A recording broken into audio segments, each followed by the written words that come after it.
Hey, good morning. Good morning, no. So, yan na po tayo karon sa atong vlog panibago na po ni. So, saan pag-compute o volume sa cylinder or ling, no.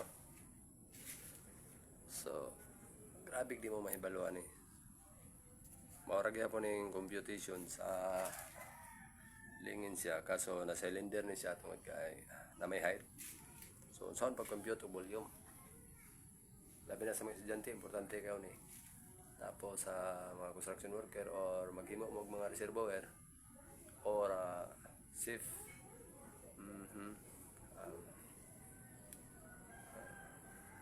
bis tank.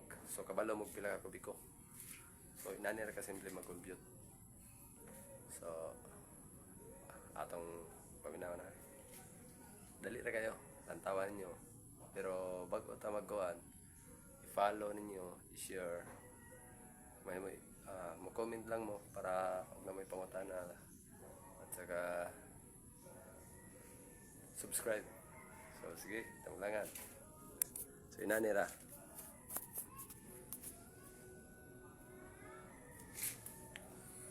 For example, ang atong diameter na to sa atong bis tank or pusti kung sa concrete is 1 meter.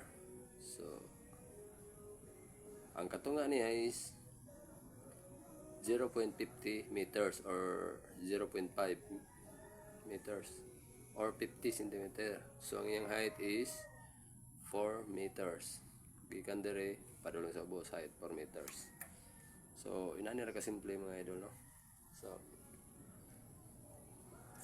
natay solusyon problem solving ani sa kay cellphone na may gamit ato ani. So atong ilista height, ang height niya is 4 meters, diameter is 1 meters, ang iyang radius is 0.50 meter squared. So radius squared, so i-multiply na to sa itself kay na may nakabutang na meter squared. So itself 0.50 times 0.50 equals 0.25 money answer. So ari na punta sa atong formula o nagapon tayo formula, no. Area equals 3.1416 multiply by sa answer nato dire nga 0.25 atong i-multiply ang 3.1416 times 25 equals 0.79 meter squared or square meter. So kubalo na tawag pila ka square meter ang kining area nga lingin. Kinira ha. Mo ni pila ka square meter, ibala na to. So ari na puta sa height para makuha na to ang iyang volume. So di man na to makuha ang iyang volume kung di na to i-apply ang height. So nanatay kabalo na tawag pila ka square meter ang 1 meter kalapad nga lingin. So naara atong i-multiply sa 3.1416 ang 0.25 equals 0.79 meter squared. So dali ra kayo, no. So unsa na to pagkuhag volume? Ang mahitabuan ni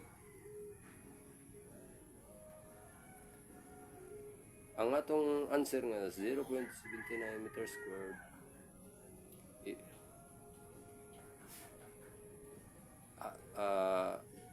atong i-multiply sa height. So diara kini 4 meters. So ato siyang i-multiply volume equals 79 times 4 equals 3.16 cubic meter or meters cube na cubic meter 3.16 cubic meter. Ora ni inanira kadali. So troho na to ang kalapad is 1 meter. Sintrohan ninyo 0.50 ang sentro. So sa atong formula na radius squared, so both pisabot i-multiply nimo sa itself, or 50 times 50 equal 0.25. Ayaw kalimti pag butang ang point ha, kay managhanin yung answer walay point. So area equals 3.1416 times sa answer diri 25. So area equals 0.79 meters squared. Mo ni siya meter squared ang answer ani. So mo ni yung square meter sa 1 meter ka dapat nga lingin. So 0.79 meter squared. So volume equals 79 times 4. Ang 4 is height. So nana ka simple. Ang answer is 3.16 meters cubic meter. Kani basta na aim og 3 cubic meter na. So mao ni yung volume. So inani ra kadali ang pag-compute sa cubic meter sa usa ka lingin o sa usa ka circle. So I hope nga inyong nasabtan o wala nasabtan. Mag-comment lang mo mangutana mo kay atong tubagon. So dire ra kutob no kay oras na. God bless sa tanan. Daghang salamat sa inyong pagtanaw. Bye bye.